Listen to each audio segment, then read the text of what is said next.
আমন্ত্রণ যাচ্ছি প্রিয় দর্শক মানচিত্রের নিয়মিত আয়োজন কথোপকথনে। এখন বিকেল, আর এই মুহূর্তে মধ্যপ্রাচ্য থেকে যে খবরগুলো আসছে সেগুলো একসঙ্গে সাজালে ছবিটা রীতিমতো উদ্বেগজনক। আমেরিকা ইরানের উপর সমুদ্রপথে যে অবরোধ বসিয়েছে সেটা তারা অনির্দিষ্টকালের জন্য চালিয়ে যাওয়ার প্রস্তুতি নিচ্ছে।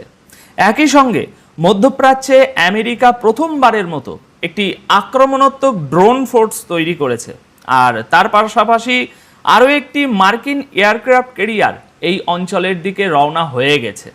তাই প্রশ্নটা এখানেই, এত কিছু কি শুধু ইরানকে চাপে রাখার জন্য, নাকি সামনে নতুন কোনো বড় সামরিক অভিযানের প্রস্তুতি চলছে? দর্শক বন্ধুরা, প্রথমে আসি অবরোধের প্রসঙ্গে। আমেরিকার প্রতিরক্ষা সচিব পিট হেগসেথ বলেছেন, ইরানের উপর এই সামুদ্রিক অবরোধ আমেরিকা অনির্দিষ্টকাল ধরে চালিয়ে যেতে পারে। অর্থাৎ এর কোনো নির্দিষ্ট শেষ তারিখ তারা ঘোষণা করছে না।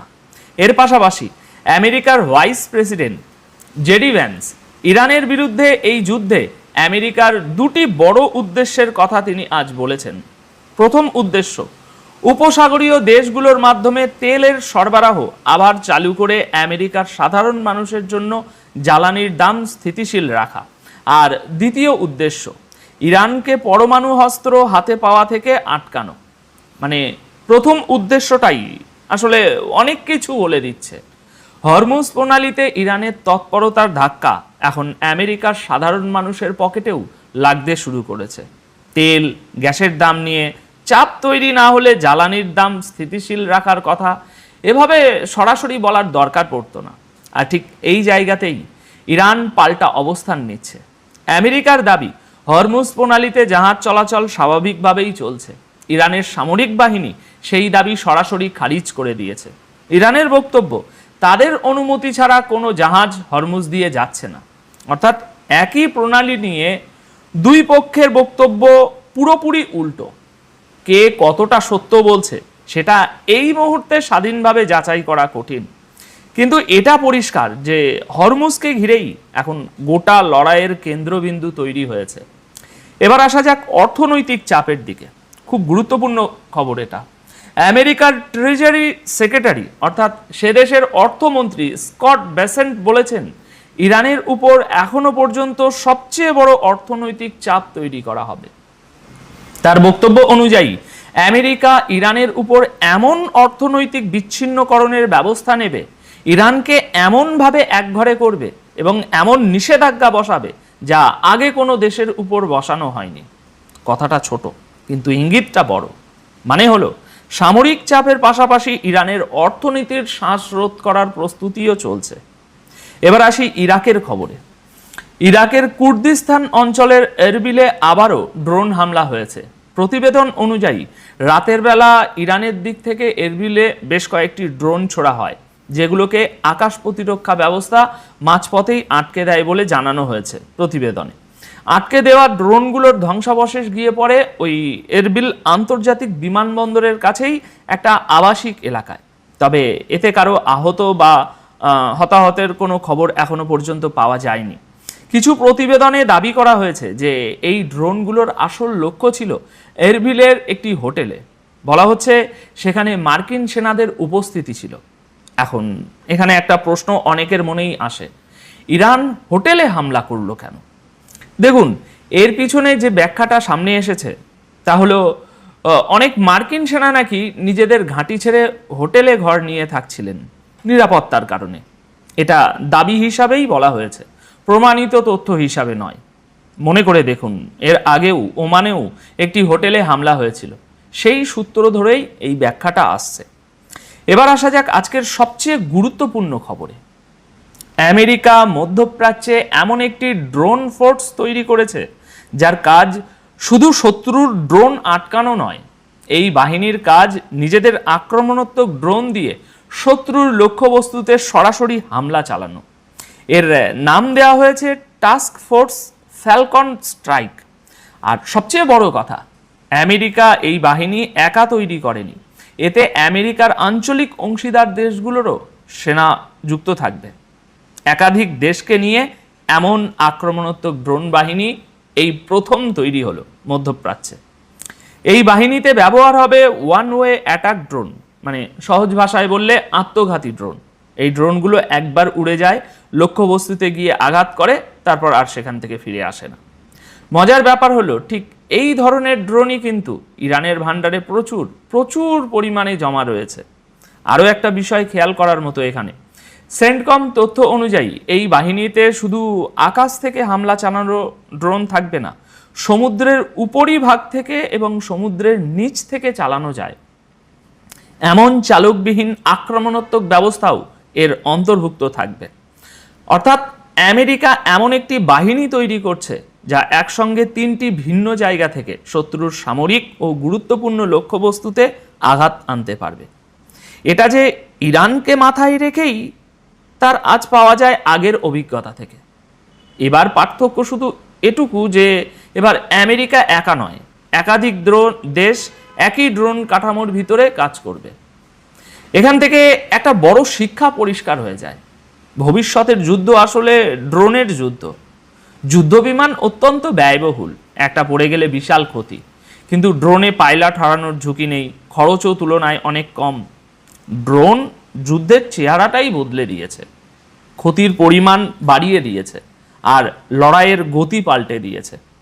তাই স্বাভাবিকভাবেই ইরান যে দেশে ড্রোন আর মিসাইল ছুটছে সেই দেশগুলো এখন শুধু ড্রোন আটকাবে না, ড্রোন দিয়ে পাল্টা হামলাও চালাবে।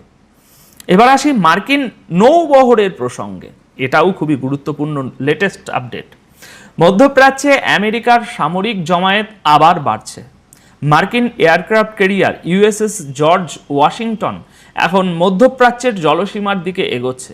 এটা গত সপ্তাহে ভিয়েতনামের দা নং বন্দর থেকে রওনা হয়েছে, সঙ্গে রয়েছে একটা ক্রুজার এবং একটা ডেস্ট্রয়ার। এরপর এই মার্কিন যুদ্ধজাহাজগুলো সিঙ্গাপুর প্রণালী এবং মালাক্কা প্রণালী পেরোতে দেখা গেছে। অন্যদিকে মধ্যপ্রাচ্যে বেশ কয়েকদিন ধরেই মোতায়েন রয়েছে ইউএসএস আব্রাহাম লিঙ্কন, আর এই জাহাজ নিয়ে দীর্ঘ মোতায়েন, রসদ সরবরাহ এবং সেনাদের মানসিক অবস্থা নিয়ে প্রশ্ন উঠতে শুরু করেছে। মাঝে খবর এসেছিল যে ছুরি নিয়ে সংঘর্ষে 7 জন সেনার মৃত্যু হয়েছে, আবার খবর এসেছিল যে কেউ কেউ নাকি জাহাজ থেকে ঝাঁপ দিয়ে আত্মহত্যার চেষ্টা করছেন। মানে এতগুলো প্রতিবেদনে আসা দাবি, এতগুলো খবর একসঙ্গে এলে বোঝা যায় দীর্ঘ মোতায়েনের চাপ সেখানে সত্যিই তৈরি হয়েছে। তাহলে নতুন এই এয়ারক্রাফট ক্যারিয়ার আসার কারণ কি? দুটো সম্ভাবনা আছে। প্রথম সম্ভাবনা, দীর্ঘ মোতায়েনে ক্লান্ত আব্রাহাম লিঙ্কনের সেনাদের স্বস্তি দেওয়া, অর্থাৎ তার জায়গায় জর্জ ওয়াশিংটনকে বসিয়ে আব্রাহাম লিঙ্কনকে ফিরিয়ে নেওয়া। এটাকে বলে সাধারণ রোটেশন। কিন্তু দ্বিতীয় সম্ভাবনাটাও উড়িয়ে দেওয়া যায় না। হতে পারে আমেরিকা মধ্যপ্রাচ্যে নতুন কোনো সামরিক অভিযানের প্রস্তুতি নিচ্ছে। কারণ যদি ইউএসএস জর্জ ওয়াশিংটন সত্যি মধ্যপ্রাচ্যে পৌঁছে যায়, তাহলে এই অঞ্চলে আমেরিকার হাতে আরও একটা কিন্তু বড় এয়ারক্রাফট ক্যারিয়ার এবং তার সঙ্গে একাধিক যুদ্ধজাহাজ মজুদ থাকবে। একদিকে নতুন আক্রমণাত্মক ড্রোন বাহিনী সাজানো হচ্ছে, অন্যদিকে আরও একটি এয়ারক্রাফট ক্যারিয়ার। দুটো খবর পাশাপাশি রাখলে সাধারণ রোটেশনের ব্যাখ্যাটা একটু হালকা মনে হতে পারে। এবার আসি সমুদ্রপথের সবচেয়ে টাটকা ঘটনায়। ইরান আবারও সংযুক্ত আরব আমিরাতের জাহাজকে নিশানা করেছে, আর এবার একসঙ্গে দুটো জাহাজে হামলা হয়েছে।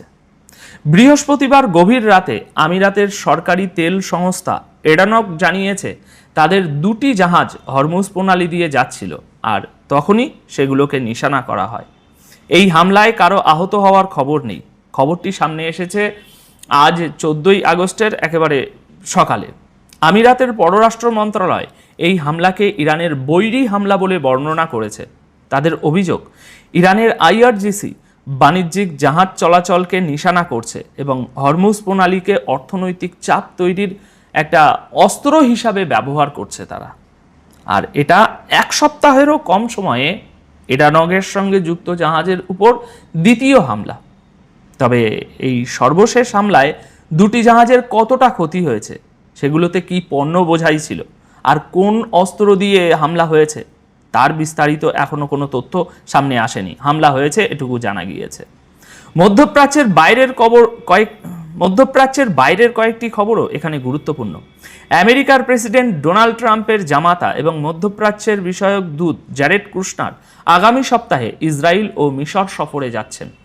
গাজা প্রসঙ্গে আলোচনার জন্য তার সঙ্গে থাকবেন ব্রিটেনের সাবেক প্রধানমন্ত্রী টনি ব্লেয়ার এবং গাজার জন্য নিযুক্ত হাই রিপ্রেজেন্টেটিভ। এবার আজকের এই পুরো ছবিটা এক জায়গায় রাখি যাতে আরও পরিষ্কার বুঝতে পারেন খবরগুলো।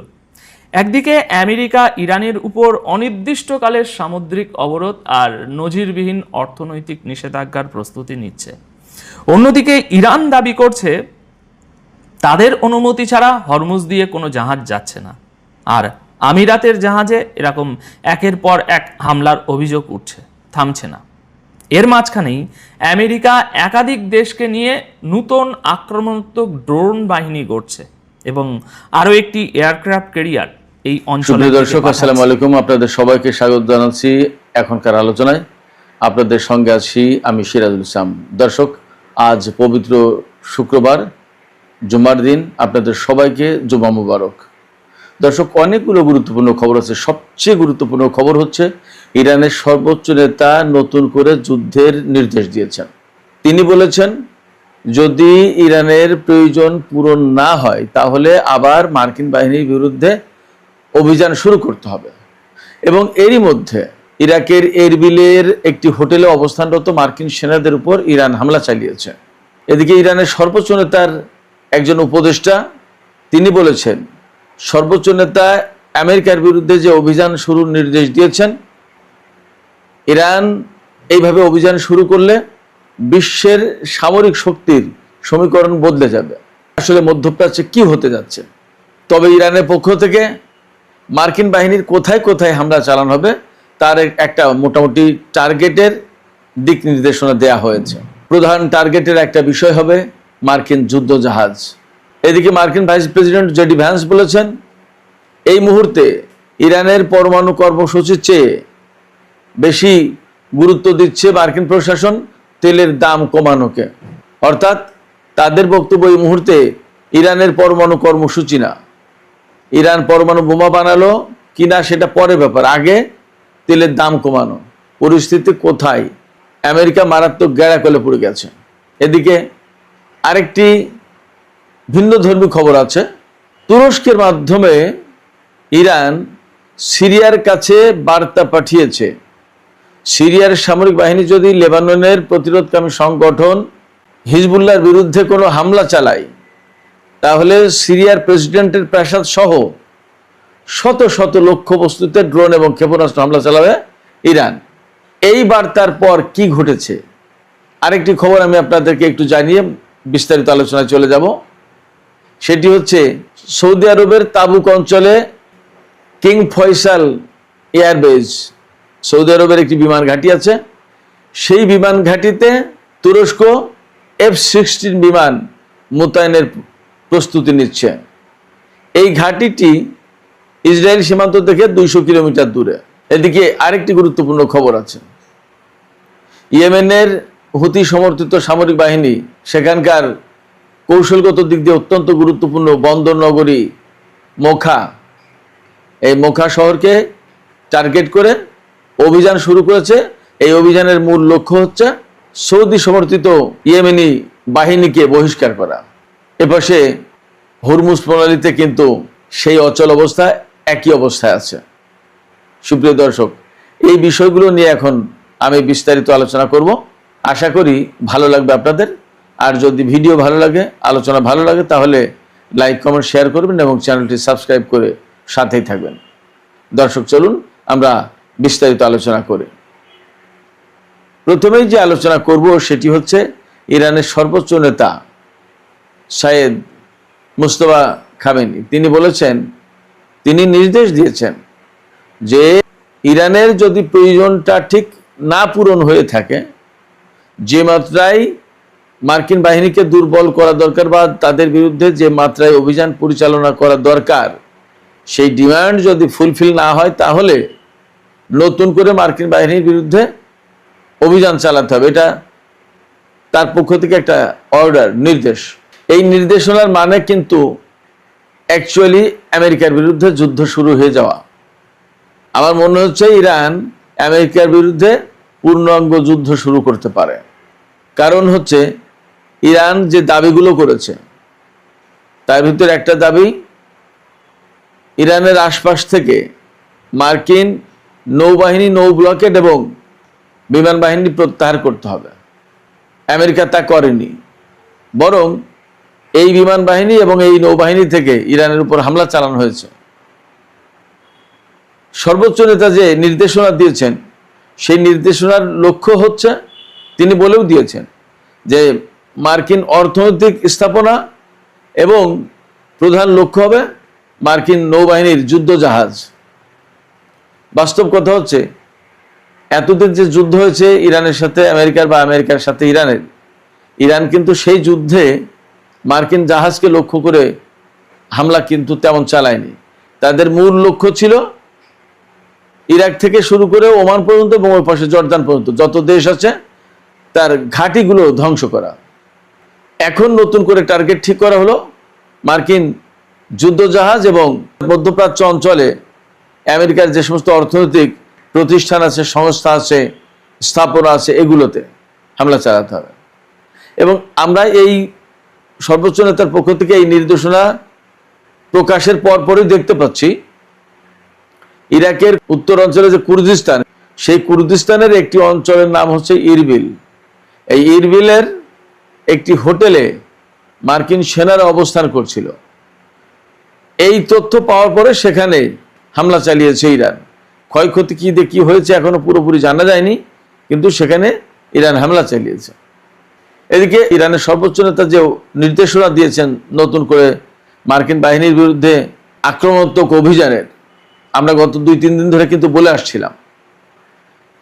এই নির্দেশনা সম্পর্কে তারই উপদেষ্টা, ব্যবস্থাপনা এবং অর্থনৈতিক বিষয়ক উপদেষ্টা মোহাম্মদ মোকবের একটা এক্স পোস্টে লিখেছেন যে সর্বোচ্চ নেতা যে নির্দেশনা দিয়েছেন এই অনুযায়ী যদি ইরান অভিযান শুরু করে, তাহলে এই যে ইরানের যে আক্রমণাত্মক অবস্থান, এই অবস্থানের কারণে বিশ্বের সামরিক শক্তির সমীকরণ বদলে যাবে। তিনি একদম জোরালো ভাষায় বলেছেন, ইরান পারস্য উপসাগরীয় নিরাপত্তা নিশ্চিত করবে, হরমুজ প্রণালী দিয়ে জাহাজ চলাচল নিশ্চিত করবে, নির্বিঘ্ন করবে এবং এই অঞ্চলের দেশগুলো তাতে শান্তি ও স্বস্তিতে থাকবে।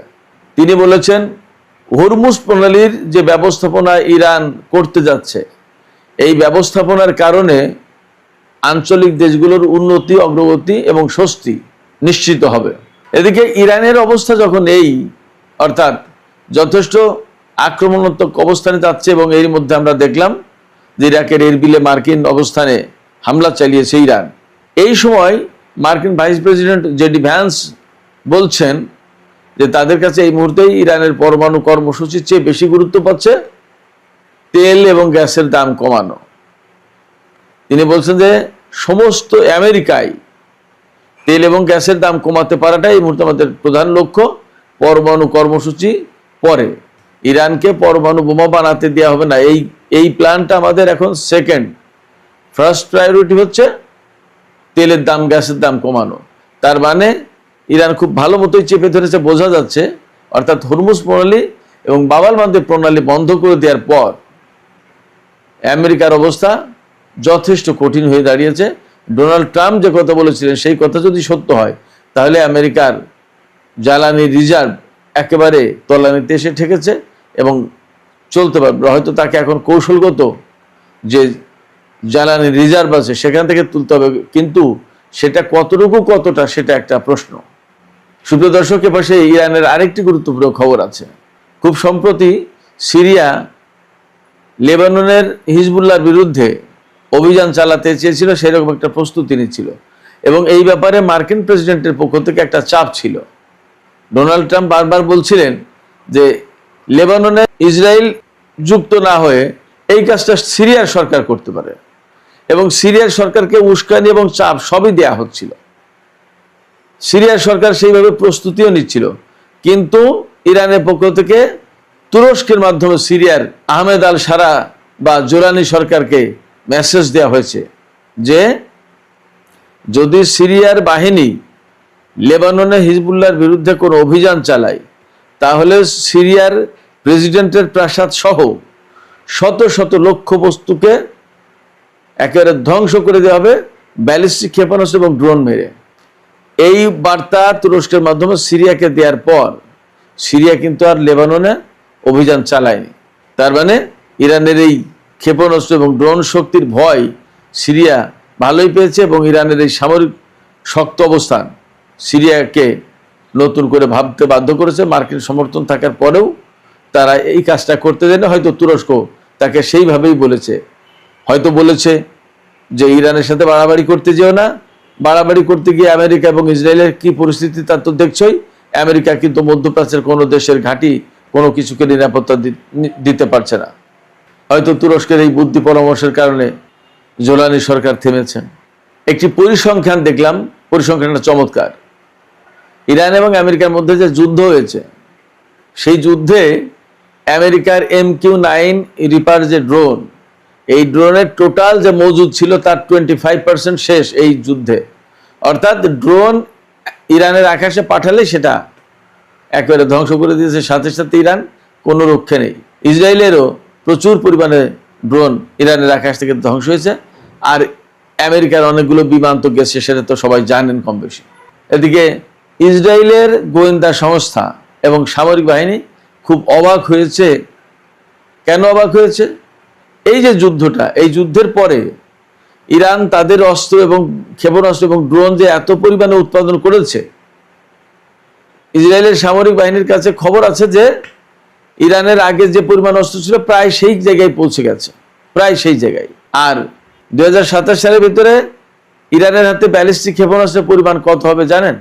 ইসরায়েলি গোয়েন্দা সংস্থার তথ্য হচ্ছে 2027 সালের মাঝামাঝি ইরানের হাতে এত পরিমাণে ব্যালিস্টিক ক্ষেপণাস্ত্র হবে, যে পরিমাণে ব্যালিস্টিক ক্ষেপণাস্ত্র 2025 সালে অর্থাৎ গত বছরের জুন মাসে যে যুদ্ধ হলো, 12 দিনের যুদ্ধ, এই যুদ্ধ শুরুর আগে ইরানের হাতে যত ছিল সেই পরিমাণে। অর্থাৎ 2-3টা যুদ্ধে যে পরিমাণে খরচ হয়েছে ইরানের ব্যালিস্টিক ক্ষেপণাস্ত্র বা আধার তো সমস্ত সবকিছু ফুলফিল হয়ে আগের অবস্থায় চলে যাবে আগামী 6 মাসের ভেতরে।